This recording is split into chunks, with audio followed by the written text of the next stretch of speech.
বিরাট কোহলি ও RCB দুটি নাম যেন একে অপরের পরিপূরক।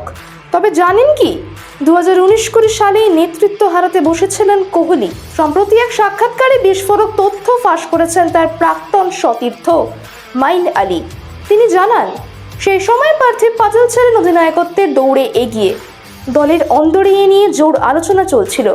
পার্থিবের ক্রিকেট বোধ ও অভিজ্ঞতার উপরই ভরসা রেখেছিল টিম ম্যানেজমেন্ট। তবে শেষমেশ বিরাটের হাতেই ছিল নেতৃত্বের ভার। কেন তাকে সরানো হয়নি তা নিয়ে স্পষ্ট কিছু জানা না গেলেও মাইনের বক্তব্যে ইঙ্গিত মিলেছে যে কোহলিকে সরানো নিয়ে দ্বিধা ছিল কর্তৃপক্ষের। কিন্তু সময় ঘুরেছে।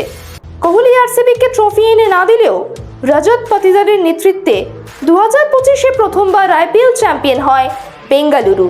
আর সেই জয়ের অন্যতম কারিগর ছিলেন বিরাট কোহলি। এরকমই আরও স্পোর্টসের আপডেট পাওয়ার জন্য সাবস্ক্রাইব করুন জি স্পোর্টস।